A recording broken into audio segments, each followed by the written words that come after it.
So the goal of the three critiques is to talk about truth, rightness, and beauty from a wholly human perspective. What I mean by that is the following. Kant did not ask the question, how can human knowing approach divine knowing?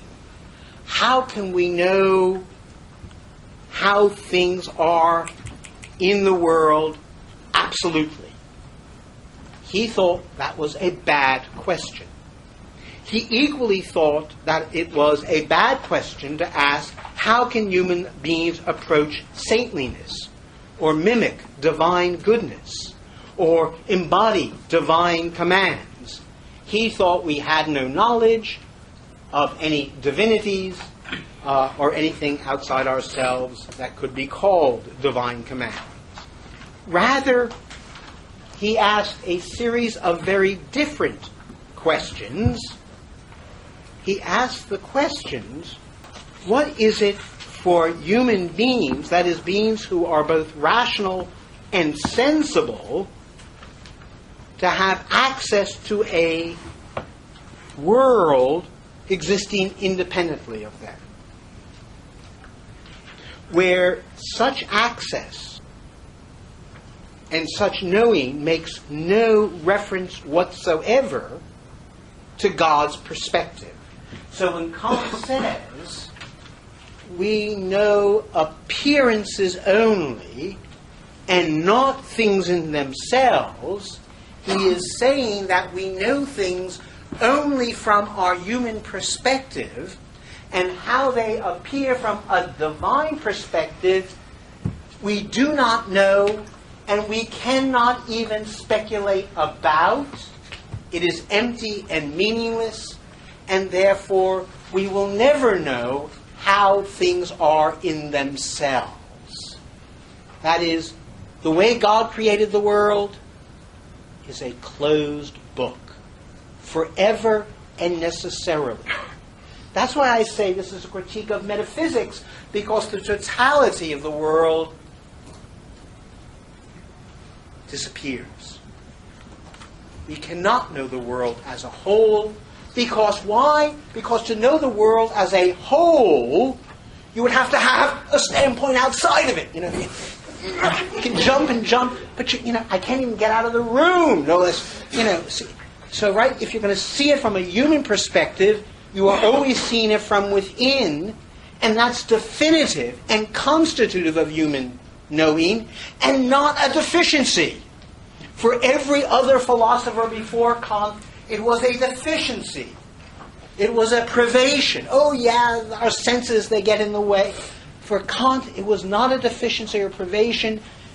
It was the meaning of it to see it from a human perspective. There was a question. I want to just briefly come down.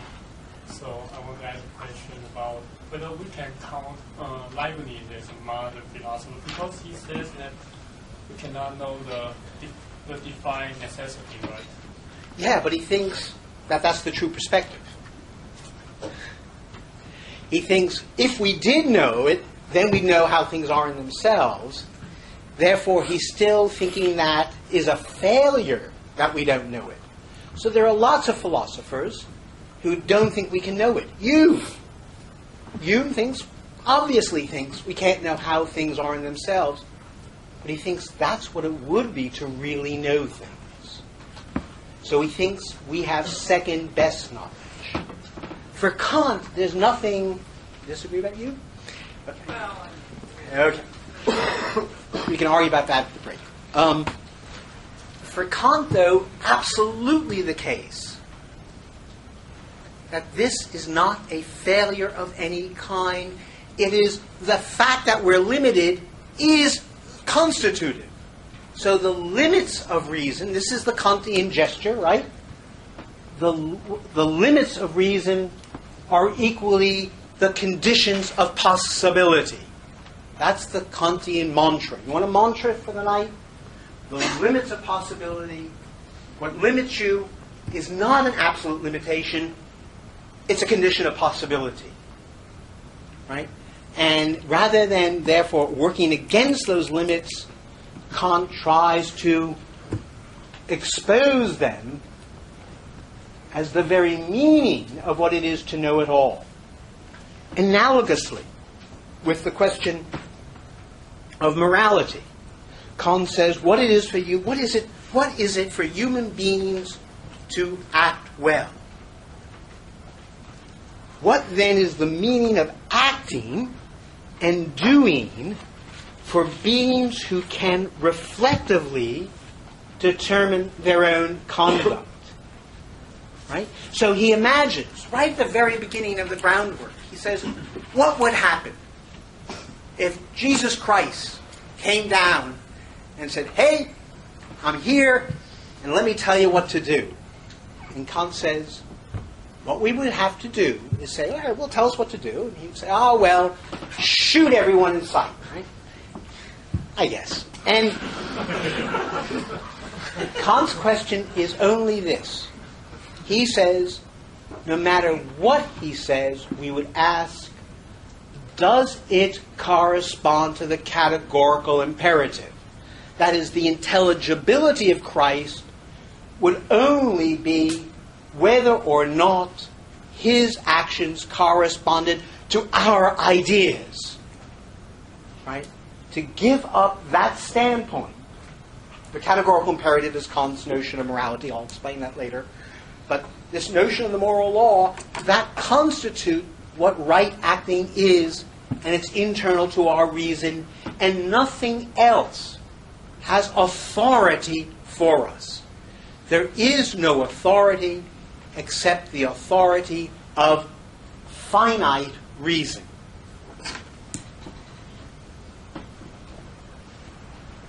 So maybe there's something called saintliness, but we will never know.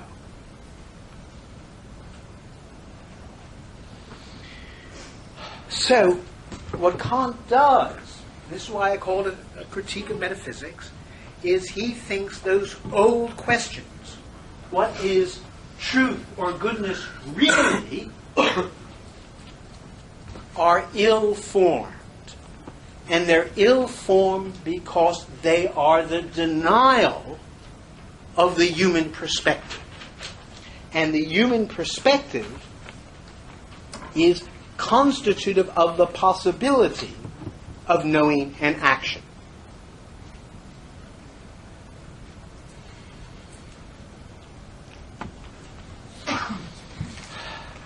To state that Kant's position this way is to say that it is defined by a general strategy that can be called the Copernican Turn.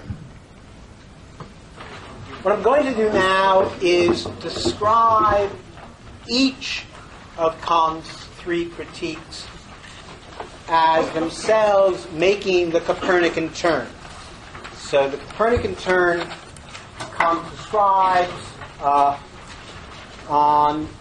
in the preface to the second edition of the first critique,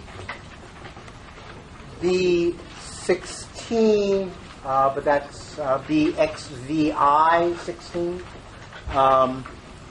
Kant says, hitherto, it has been assumed that all our knowledge must conform to objects.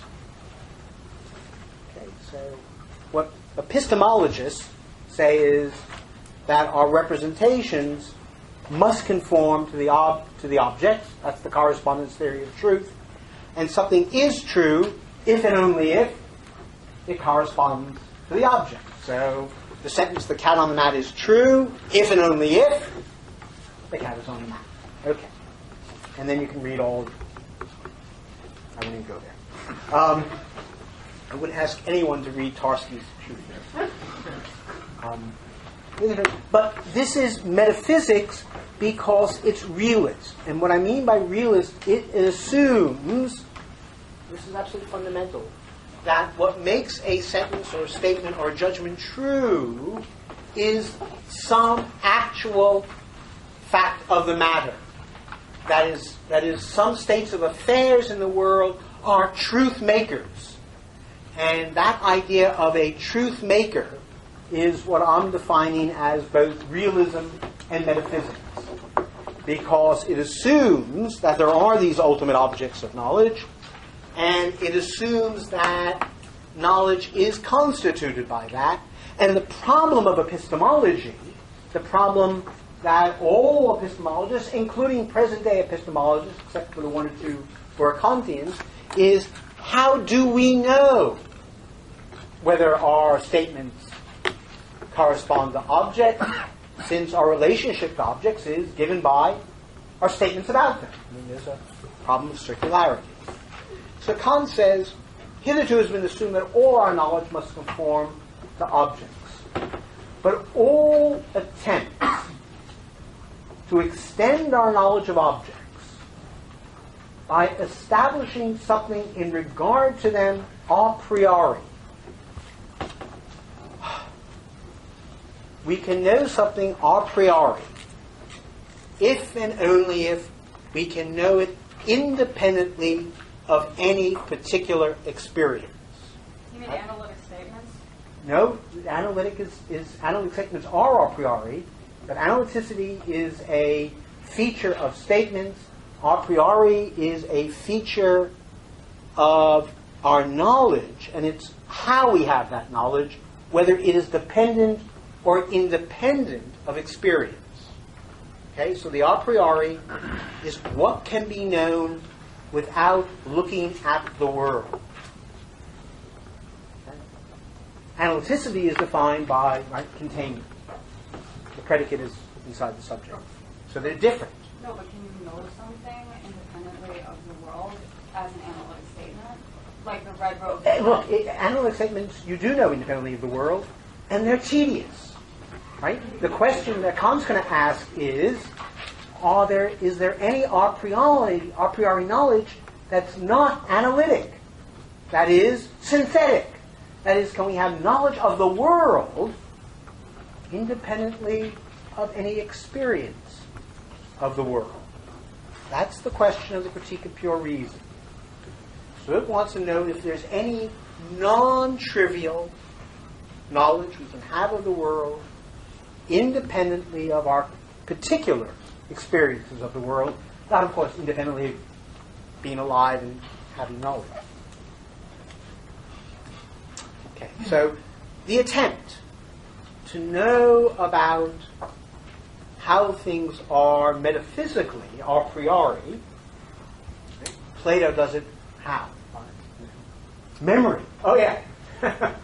I just remembered the ideas. Wacky.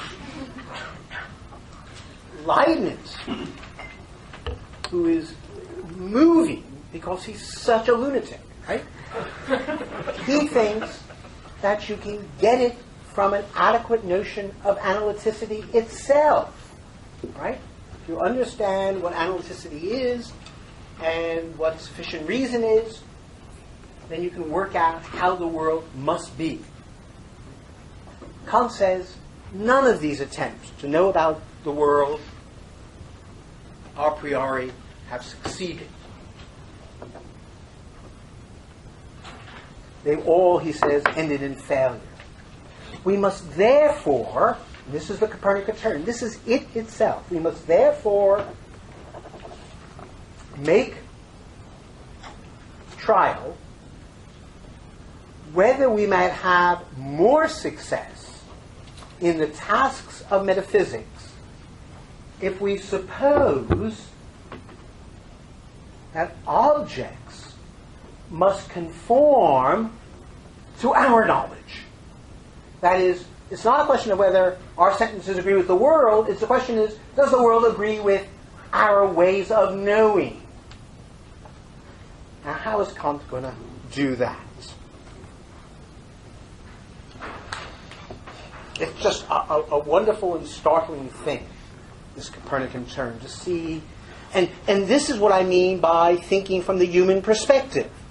When he says, I'm no longer going to try to know if we can know how things are in themselves, that's all failed. So we must ask whether it's the case that by adopting the human perspective, we can demonstrate that the world conforms to us and must conform to us.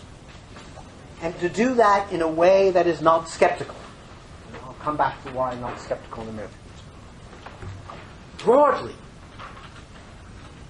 the thought is that each of the critiques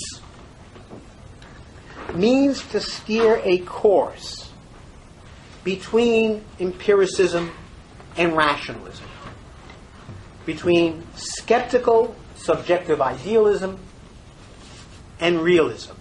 So Kant thought roughly that either you're a kind of Leibnizian who believes I really know how things are in the world just by thinking about it, or you're a Humean who says, nah, we don't know how things are in the world, but we know what our experiences are like, and we're just limited to that.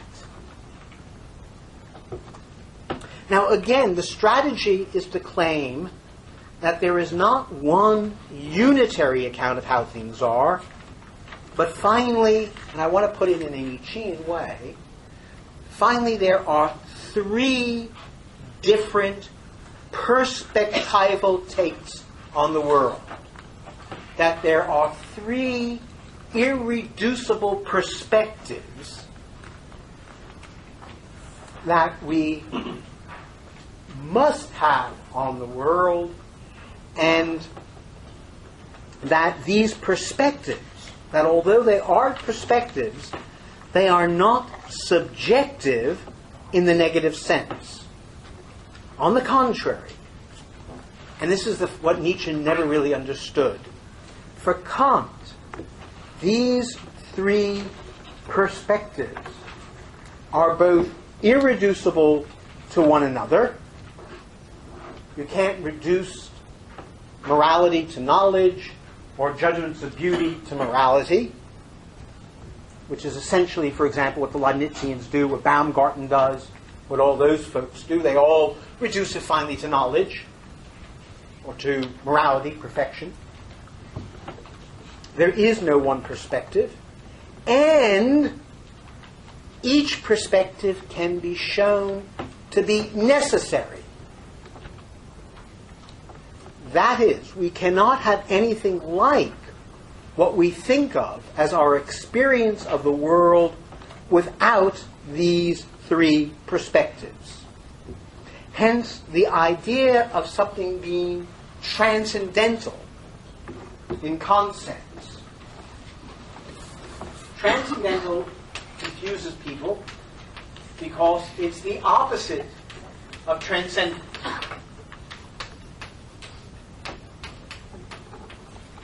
Something is transcendent if it's beyond experience. Kant is not interested in transcendent things. He's interested in transcendental stuff. What's transcendental mean? By the phrase transcendental, Kant means something will count as a transcendental bit of knowledge if it is a necessary condition for the possibility of experience. So our transcendental knowledge, our knowledge of how things must be, is going to be defined by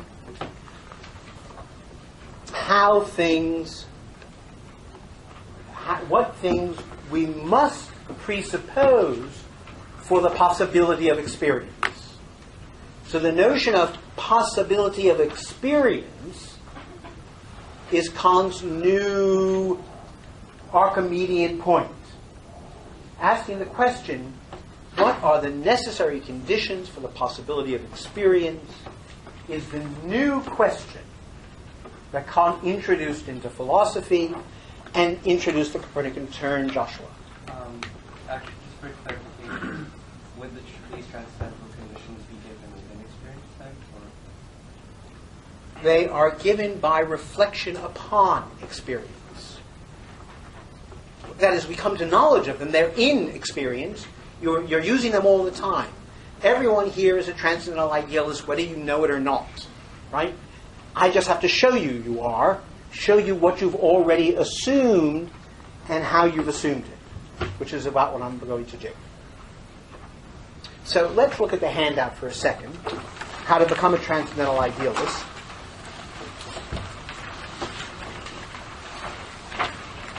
And the best way to think about this is to start with the position of transcendental realism. And the thesis of transcendental realism, I state, is that space and its contents are real. Let's say they are absolutely real. They are things in themselves.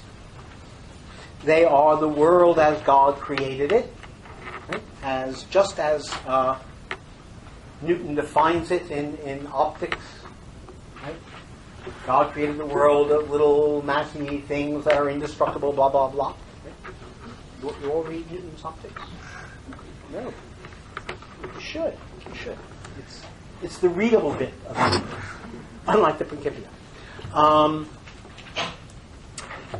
And roughly, Kant thought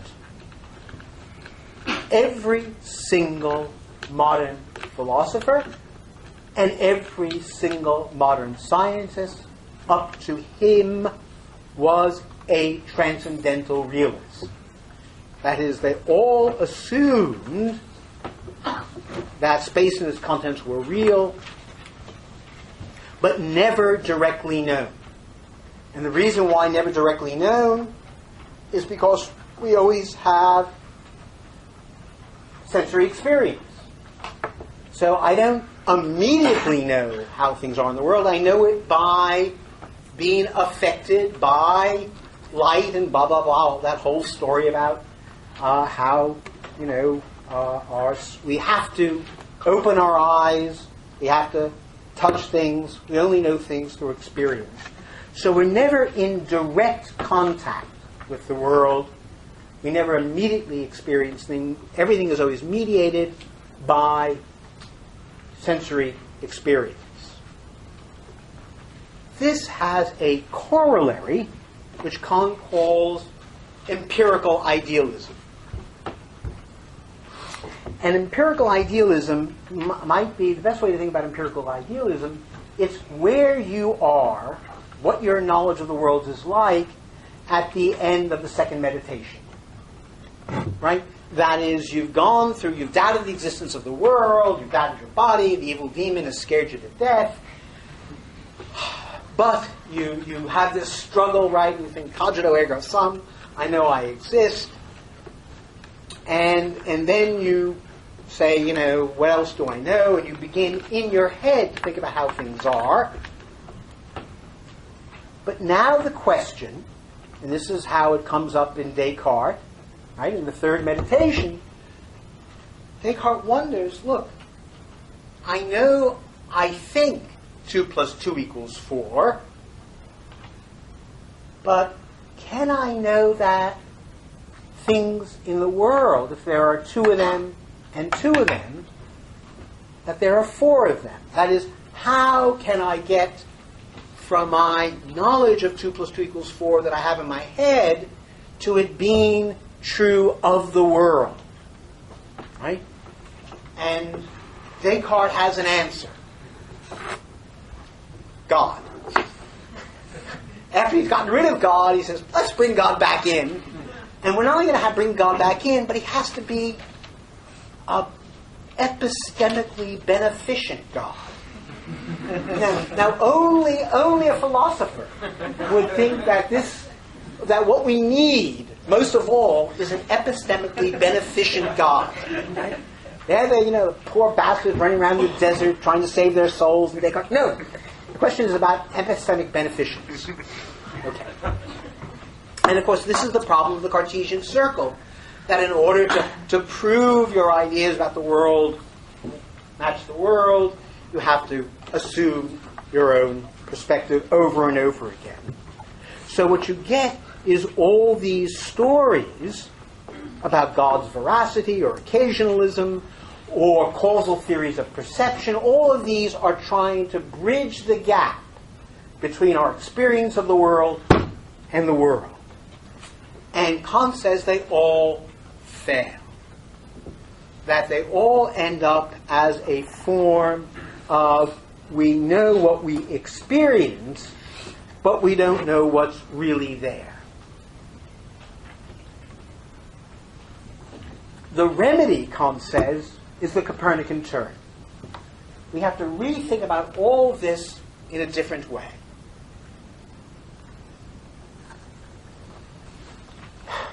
And he's going to start with what he calls empirical realism. And he says experience consists of ideas and appearances. And then he says something surprising. But these are real. That is, I have an experience of a lectern, and what I experience is not in my head, it is real. Of course, sometimes there are illusions, but he's assuming that by and large, these things are not illusory, but rather they are just, and here's the crux, things are just as they appear to be in ordinary experience. That is, what empirical realism says is our general way of experiencing the world, namely as objects outside our own minds, in space, existing independently of us, that experience is accurate. But it's accurate on one condition only. Namely, that in experiencing things like that, we are experiencing them only from our unique human perspective. So that whether these things, the lectern that appears brown, is really, really brown, Kant says that's just a bad question. All we have is our experience. So what we know are appearances only and not things in themselves. But appearances now mean things in space that are causally connected with one another, that are substances, that have mass and weight and even gravity and everything. It's all there, but it's only from a human perspective. How on earth? So what he's denying, this is what I was saying at the break, he denies epistemology. He says the question of epistemology, how do I know how things are, is just a bad question. That all we have to go on is experience. Well, how does he do that? And here's Kant's genius. His genius is dependent on three initial moves. First,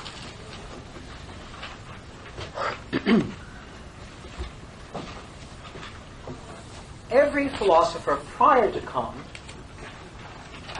with the possible, by the way, exception of Thomas, St. Thomas to you,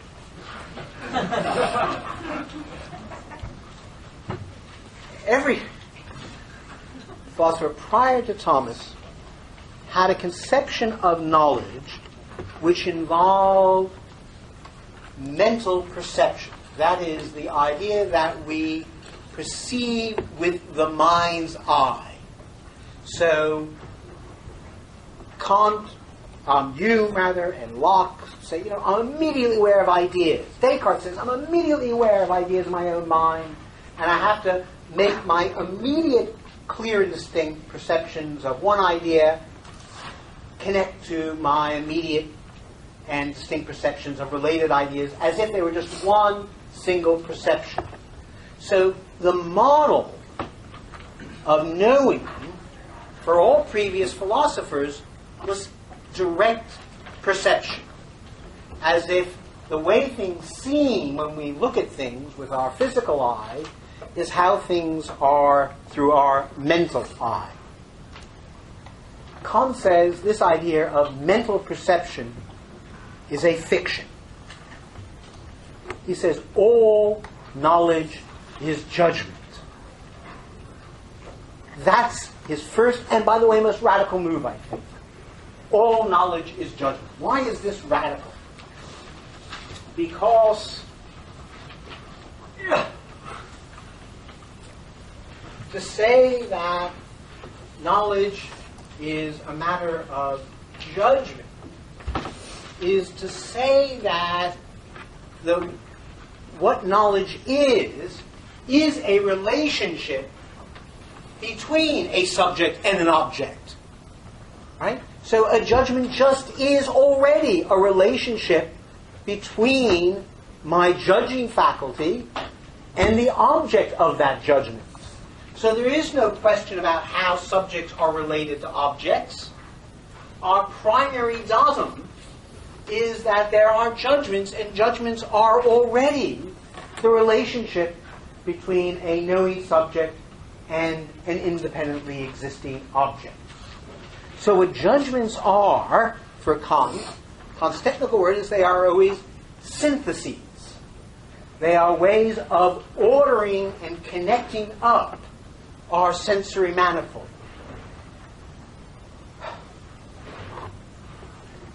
Well, how do we connect up our sensory manifold? How do we synthesize? Kant's second thought, which is not so original, but is nonetheless important, is there really is a limited inventory of forms of judgment. So, for example, there is the most basic one, S is P. Right? The chair is brown. That's a judgment. Another judgment form is if-then, the conditional form.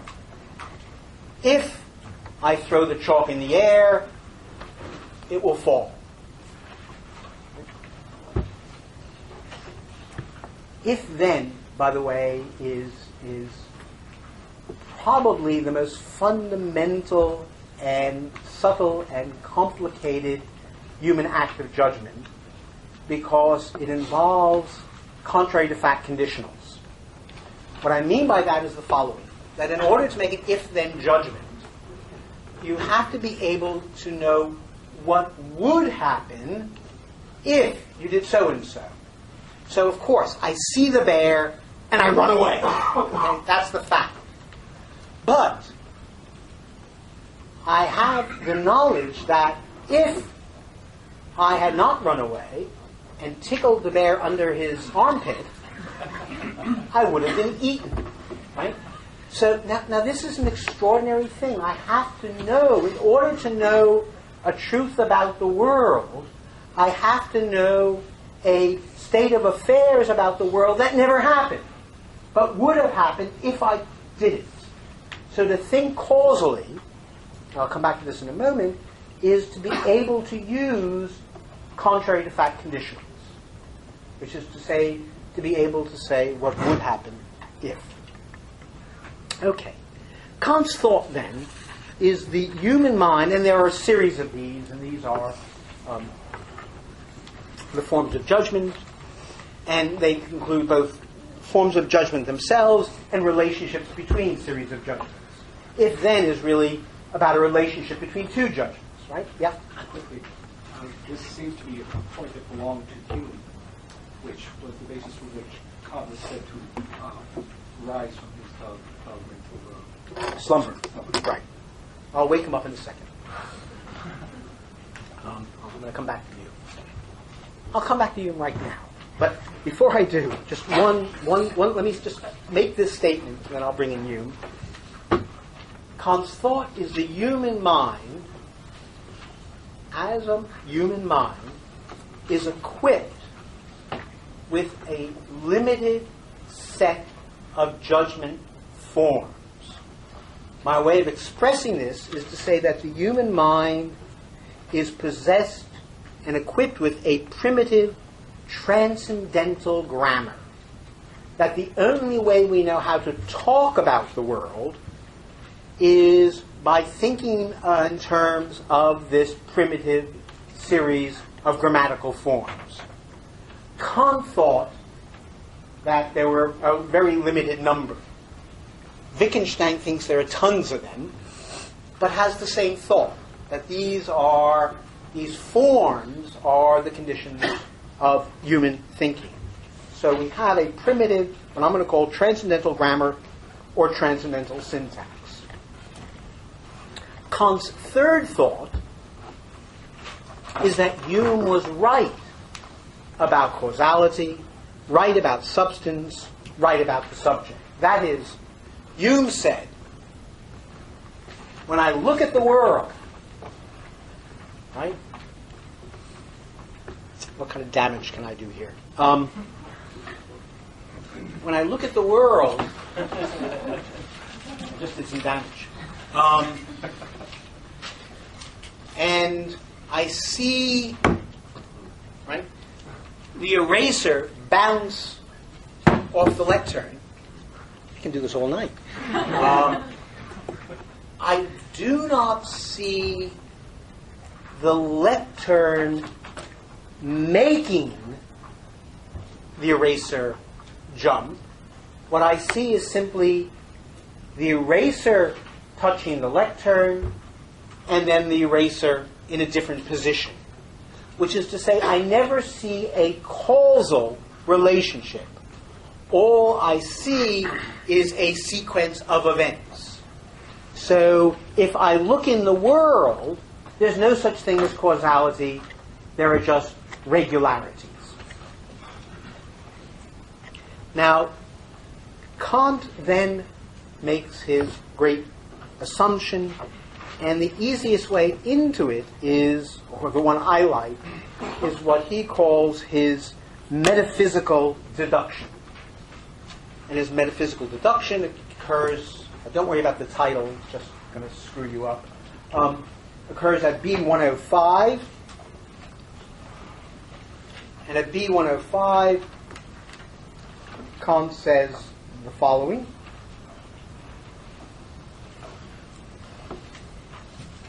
The same function which gives unity to the various representations in a judgment. So let's call S's P a function. That's what he means by function. It's just a form. And it says the job of this is to put together intuitions or sensations in a judgment. It's an act of synthesis. I take my awareness of the lectern and my awareness of its color, and here's the point. In order to know anything about it, I have to put those two things together, right? We just don't have experiences. We have to do something with those. The judgment form, S's P, is how I turn my experience into knowledge. So I say the lectern is brown-ish. So that actually now allows me, so by taking my sensations, by articulating them in accordance with the judgmental form, I suddenly render them a way of talking about the world. And not only that, but a way in which you all can share. No, it's not brown, it's kind of, beige or tan or right?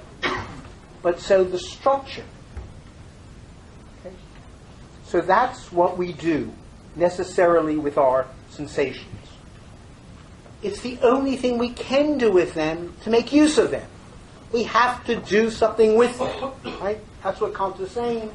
We have to synthesize them, judge.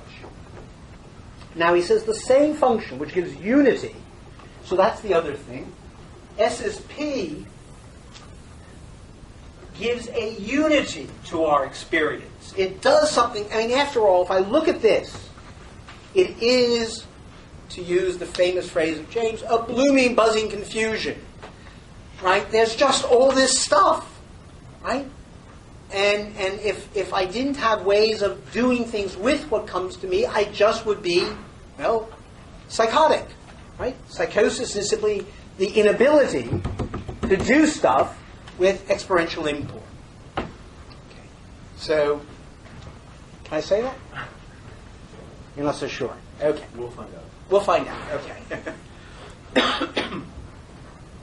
So, my mind has what unity it does by gathering up my sensory import and into a judgment form and making a judgment. Right? It's a mode of articulating and totalizing my sensory states. Now he says about this unity, in its most general expression, we entitle the pure concept of the understanding.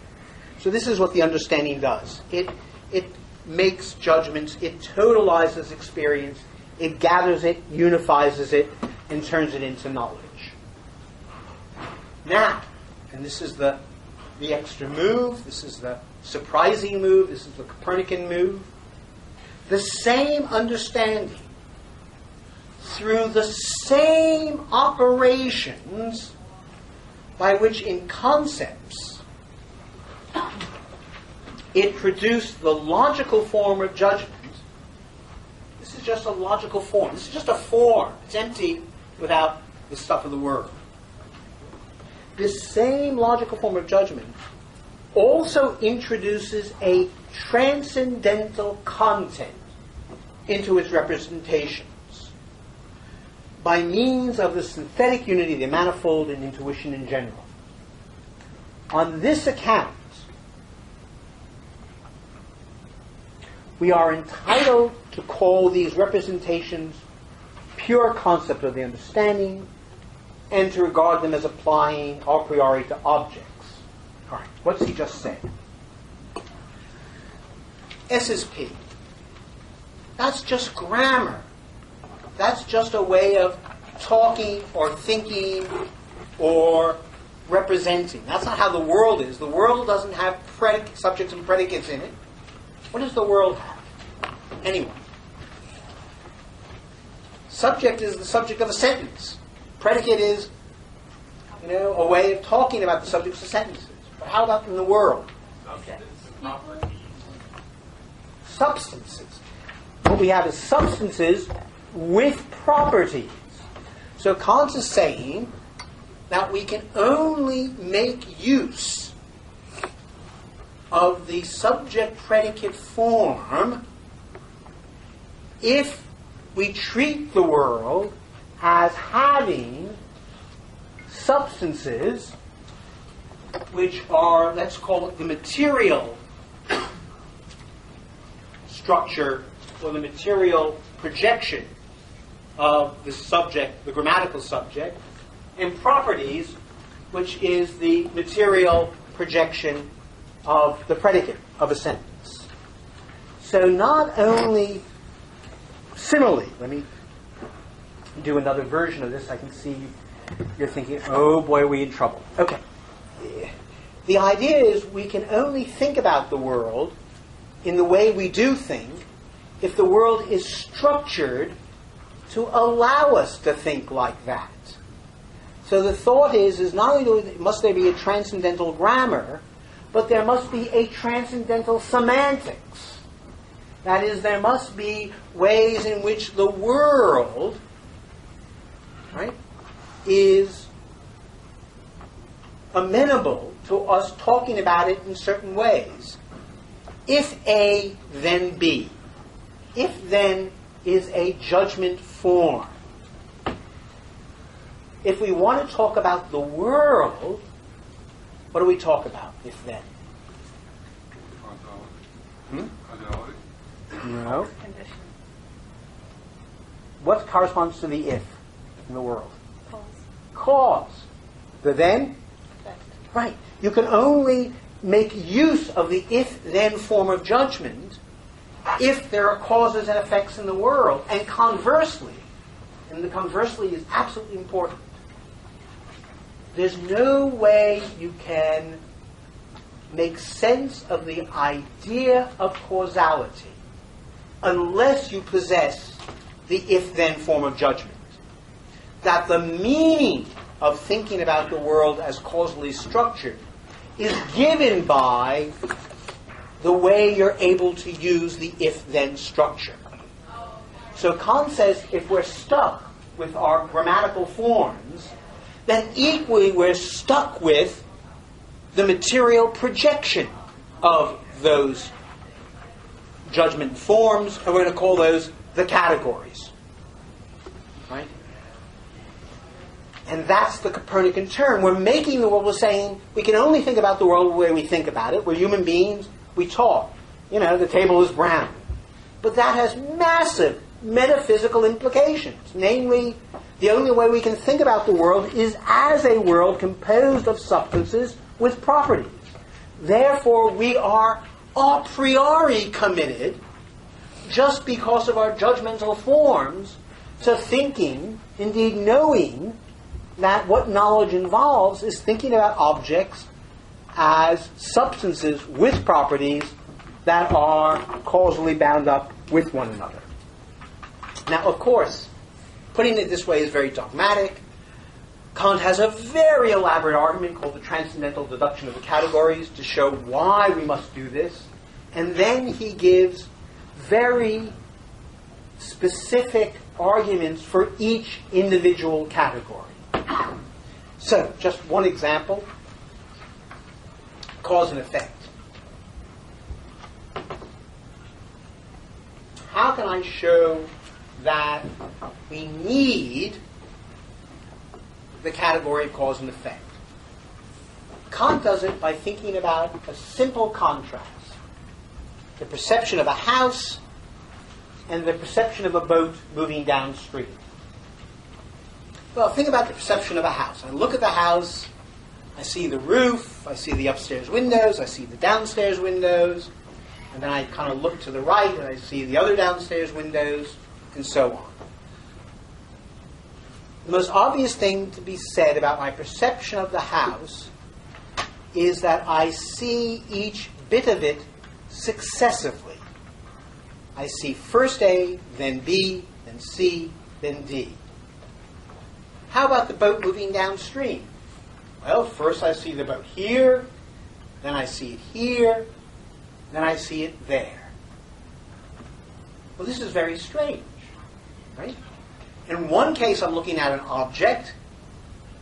In the other case, I'm looking at a boat changing position. And yet, in both cases, the initial datum is structurally the same. Namely, it's composed of subjective succession. So Kant now has the thought, or on knowledge occurs one thing after the other. Subjective succession. However, and here's the big however, some subjective successions are really objective. One thing really is happening after another. That's the boat moving downstream.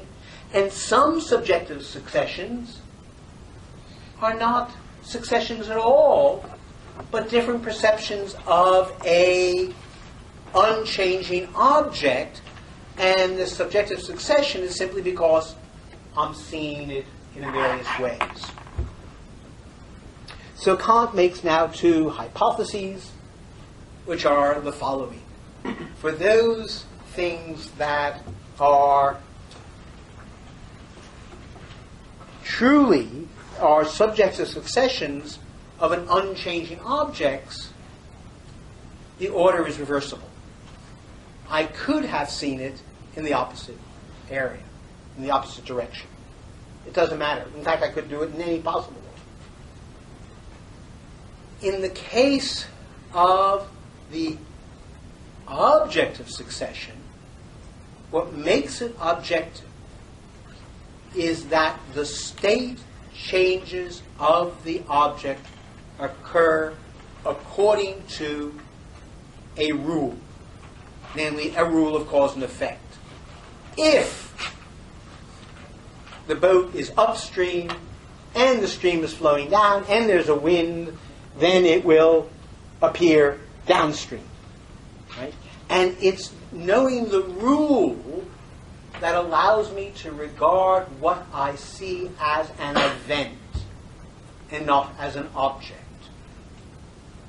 So it's a necessary condition for the possibility of experience that I have the law of cause and effect. Boom. The notion of cause and effect is a necessary condition for the possibility of experience. Therefore, you know, a priori, before you've actually experienced any particular object, that any objects you do see will be governed by the law of cause and effect. Otherwise, there cannot be an event. An event, what we mean by an event, is simply an occurrence that occurs in accordance with a rule.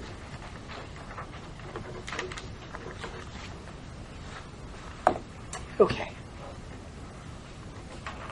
Kant had argued now, just to wrap things up a little bit on the first critique, in the beginning of the book, in what he called the Transcendental Aesthetic, he had already shown that it is a necessary condition for judging something as outside my mind that it be in space. Now, this sounds trivial, but it's not trivial. Because the notion of outside my mind and the notion of in space are not analytically linked to one another. Why are they not analytically linked to one another? Because there are ways of thinking about something as outside my mind that do not involve being in space. Who thought outside the mind did not mean in space?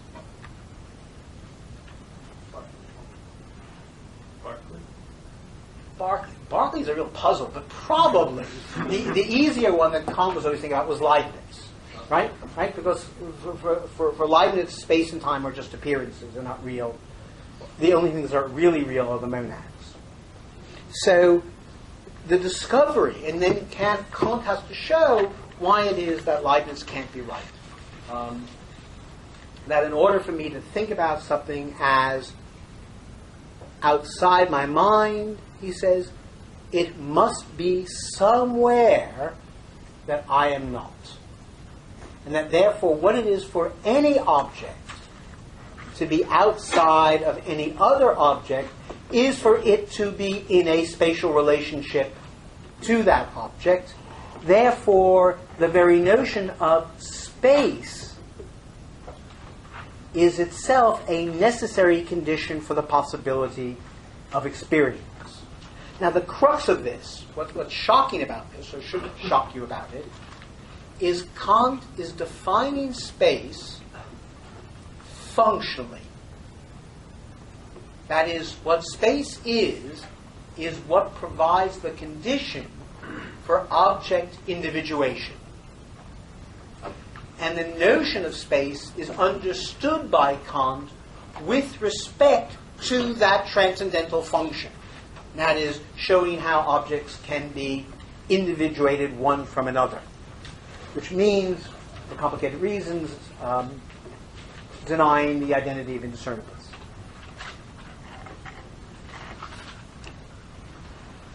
Hence, space, too, is not, as Kant puts it, a large metaphysical unthing. An unding, he says. He says, what would space be if it was simply metaphysically real? It'd just be a big, not a thing. That's just too weird, right? He says, so it can't be that, and it can't be, as Newton thought, right? God's sensorium, right? Space and time in Newton are sensorium day. I won't go why Newton's weird. Take my word for it. Rather, we understand space functionally as a necessary condition for the possibility of experience. So in sum, Kant provides a theory of the fundamental principles of the form of our own experience and judgments about it. And what he claims is that the structure of experience reflects the structure of our minds. That in the arguments I've just been giving you, what I've been doing is unearthing the deep structures of human thinking about the world, how it orders and thinks about the world. So what we have a priori is a concept of an object. That is, we know that for anything to be an object, and we know this a priori, it must be somewhere, somewhen, it must be a substance possessing properties, it must be causally related to every other substance existing in space. All objects reciprocally determine one another, and that all state changes of those objects are determined by laws of cause and effect. So we know the structure of the world, just giving you the entire structure of the world in 30 minutes. Isn't that fantastic? And that's what Kant says we have. Not now. This is not the God's eye point of view. It is the deep structures of the human intellect that give us these structures. So what we end up with is a fully Newtonian universe, but not as what is metaphysically real, but simply as a function of how we must think about things as knowable. Yeah, Todd? Why do you need things themselves? We don't have them. We use them only as a marker. It's a reminder. We know appearances only, not things in themselves. It's simply a reminder that we do not know things from a God's eye perspective. And one of the ways of thinking about this is Jonathan Lear suggests in a great essay on Wittgenstein called The Disappearing We. He says that the only difference between Wittgenstein and Kant is Kant says the I think must accompany all our representations, and Wittgenstein says the we think must accompany all our representations. And then Lear makes the next step.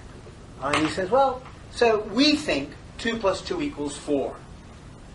And he says, well, what is it that the we think adds here? He says, well, it kind of reminds us that, per impossible, God may not think like that. But once we know that, then we can just skip it and simply say 2 + 2 = 4.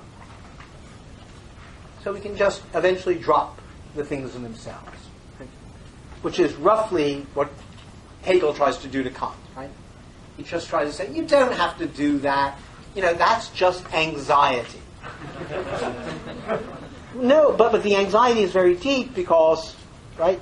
Because, and this is the way I like to express it, Kant was in the midst of a project. He was making the Copernican Turn. He was in the midst of establishing this.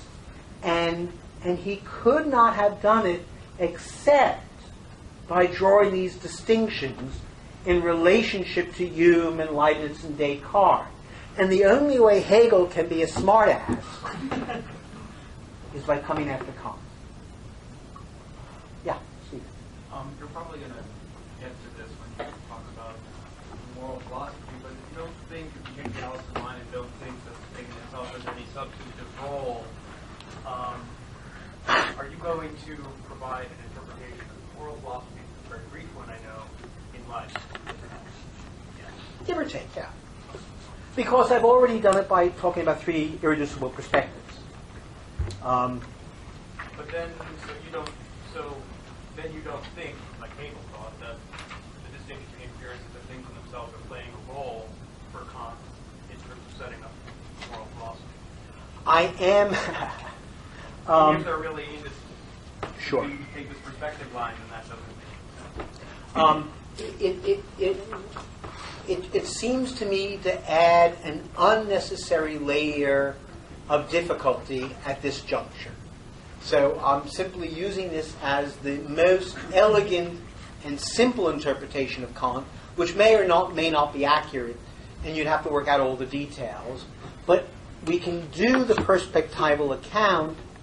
It's sufficient to set up the problem of the third critique. Right? That's all I'm doing. So I'm doing a metaphysically thin reading of Kant as a way of motivating a thick reading of the Critique of Judgment. For all those you know stuff, yeah. That might be exactly what you just answered, but outside of the Hegelian critique of Kant, but just for Kant himself, is that to say that it's a place marker that it exists still, or it really?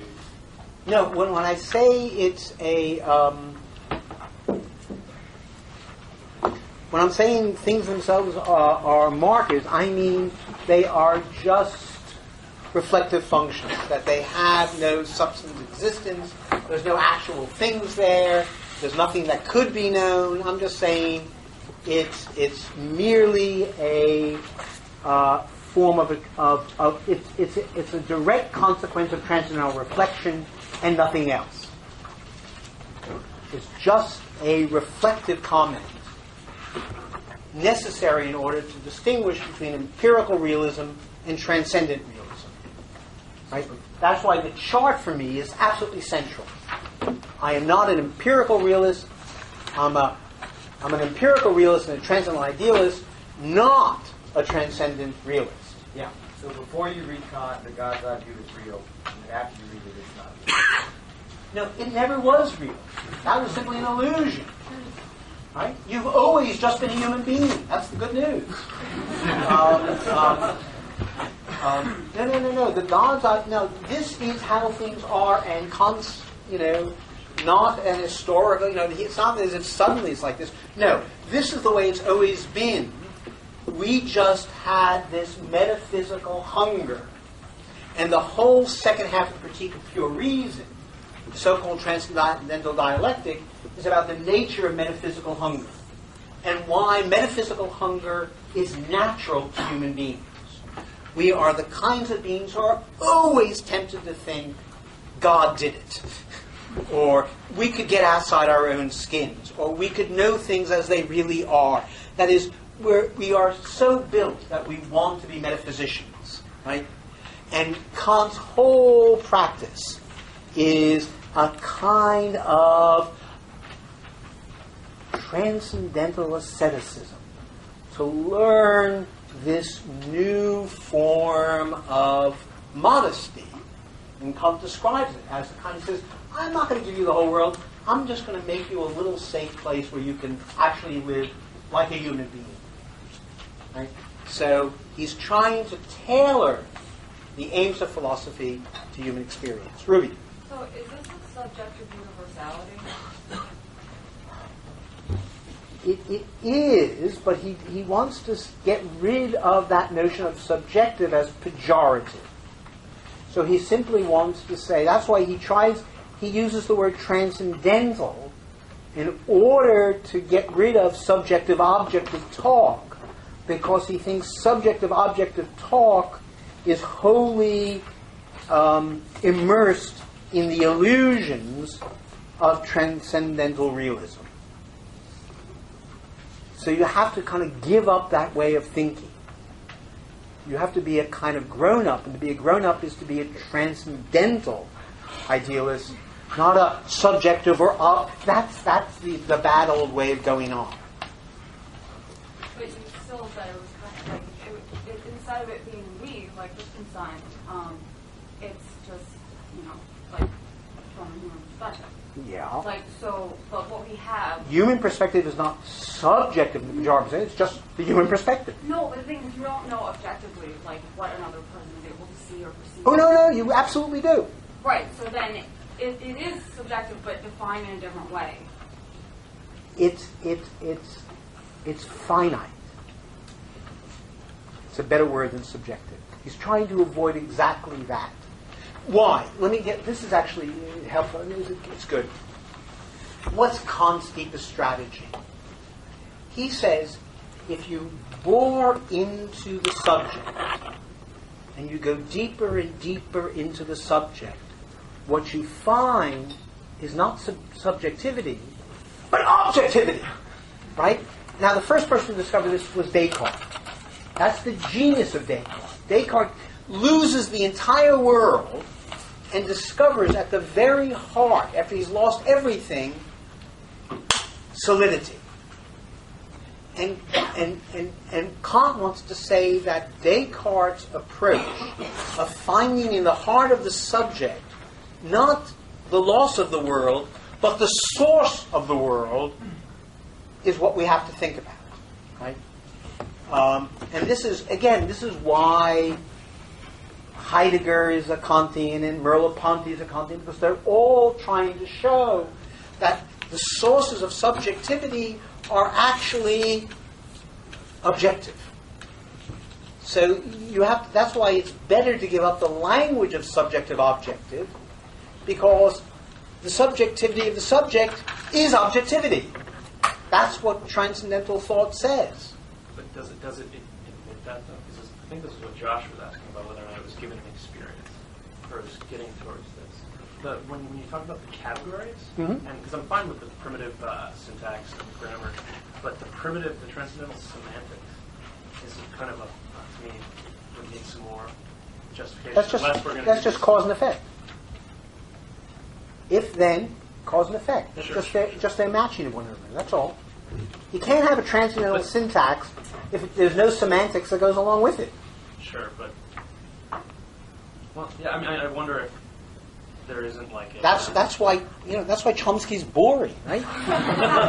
Well, because he thinks that there's something about syntax that can be had independently of any possible semantics.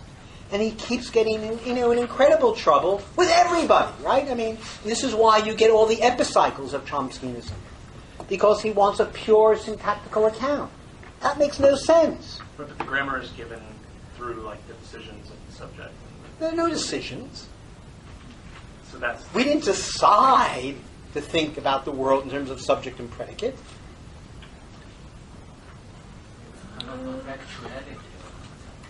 I mean, Hegel was right? No. No one decided to talk like that. There's no decisions here. Then it seems like the noumena has a more substantive content. No. There's no noumena. So the thing in itself. There's no thing in itself. That's just an illusion. There's just the way we think. And the way we think has necessary structures. And I gave you the example without using any crap with the house and the boat, right? Now you do the house and the boat stuff. Well, I mean, you can pull out these arguments, but for each category, Kant's going to give you these elaborate arguments that push you back towards the syntax. That is, he'll establish the semantics and then say, hey, lo and behold, you can't have that semantics unless you have the syntax that goes along with it. So he does it in both directions. Right? He goes from syntax to semantics and from semantics to syntax. And there's no outside that. Yeah? I've always had a problem with this back and forth that we're discussing here, because it seems, on the one hand, we can very well agree you can't have a semantics without syntax or vice versa, but if the semantics inform the syntax, then we'd have to say human experience was a posteriori, and if the syntax informs the semantics... No. The semantics is a priori as well. It's not a human experience, or it's not a human perspective, which would have to be first for us, not first for... Right. Human experience is first for us. Right. Nature is a projection of how we think about the world. So Kant's metaphysics of experience, it's a metaphysics of experience, not a metaphysics of nature. Nature is a shadow of the structure of experience. Right? That's the Kantian thought. Nature is nothing but a shadow of the structuring of experience. What else could it be?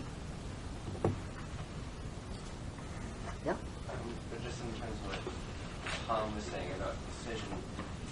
Even if nature is a shadow of our thinking about experience, like, isn't this thinking still a human activity?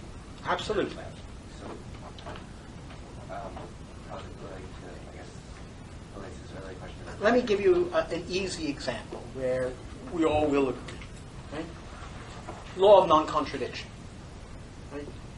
We didn't decide that the law of non-contradiction is true.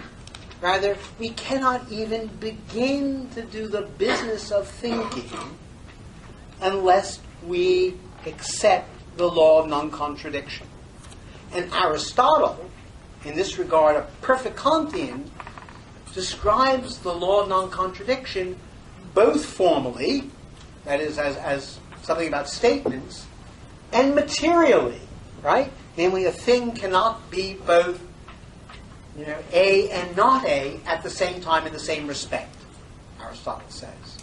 So he absolutely provides a correlation between the law of non-contradiction, which is really a law about statements, and then says, of course, it must hold about objects. Well, Kant's saying that his S is P is kind of like a version of the law of non-contradiction. Indeed, the moral law in Kant's moral philosophy is the law of non-contradiction for action. That's what Kant thinks. It's just a law of consistency in action. Right? That's all it is. So these are just forms. That's why he calls them forms of reason. This is just what reason is, and we didn't decide. We reflectively discover that we're committed to this. Yeah. That's very good. What interests me somewhat is the sense that Kant participates in a tradition of philosophical thought, but at the same time it's really completely negates its assumptions. Yes, completely. So why does he still position himself in relation to this tradition in such Because like every revolution, there's a state you're overthrowing. Right? And you make sense of the need and the meaning of your revolution by the terms you're revoluting with. That's why.